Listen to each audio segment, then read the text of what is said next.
এবার বিকাশের প্রতারণার ফাঁদে পড়ে লাখ লাখ টাকা হারিয়েছেন চলচ্চিত্র নায়িকা দিঘি। বিকাশের প্রতারণার ফাঁদে পড়ে নিজের অ্যাকাউন্ট থেকে কয়েক লাখ টাকা হারিয়েছেন চলচ্চিত্র নায়িকা দিঘি। তবে তার খোয়া যাওয়া সে টাকার পরিমাণ ফিরিয়ে দিয়েছে ঢাকা মেট্রোপলিটন পুলিশের গোয়েন্দা বিভাগ। গত সোমবার দুপুরে রাজধানীর মিন্ট রোডে গোয়েন্দা পুলিশ কার্যালয়ে ডিএমপির অতিরিক্ত কমিশনার মোহাম্মদ হারুনুর রশিদের হাত থেকে উদ্ধার হওয়া টাকা বুঝে নিয়েছেন এই অভিনেত্রী। এ সময় তার সঙ্গে ছিলেন তার বাবা এবং তার মামা।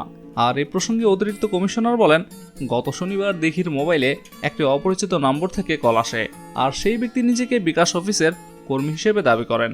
এরপর বিকাশ অ্যাকাউন্ট ব্লক হওয়ার তথ্য জানিয়ে ঠিক করে দেওয়ার নামে দিঘির কাছে একটি ওটিপি নম্বর চাইলে দিঘি সেটা সরল মনেই দিয়ে দেন।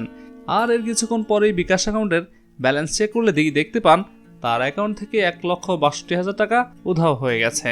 আর এই ঘটনার পরিপ্রেক্ষিতে তিনি থানাতে অভিযোগ করেন।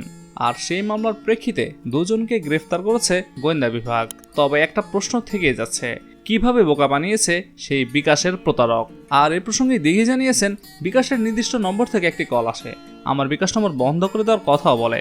আমার অ্যাকাউন্টে অনেক টাকা ছিল, তাই আমি সেই কলে অনেকক্ষণ ধরেই কথা বলি। প্রতারকরা আমার ওটিপি নম্বর চায়। আমি ভেবেছিলাম পিন নম্বর না দিলে সে আমার অ্যাকাউন্ট হয়তো হ্যাক করতে পারবে না, তাই আমি ওটিপি নম্বর দিয়ে দেই। আমি শুটিংয়ের কাজে ওই স্ক্রিপ্ট নিয়ে ব্যস্ত ছিলাম, তাই মাথা তেমন একটা কাজ করছিল না। আর সে ঘটনার পর থেকেই নিজের অ্যাকাউন্ট থেকে 1,60,000 টাকা হারিয়ে ফেলেন দিঘি। সেটা জানিয়েই তিনি আরও বলেন, এরপর দেখি অ্যাকাউন্ট থেকে টাকা গায়েব হয়ে গেছে। তবে প্রতারকরা আমার পরিচয় জানতো, আমার সাথে এমনভাবে কথা বলেছে যে আমি তাদের বুঝতেই পারিনি।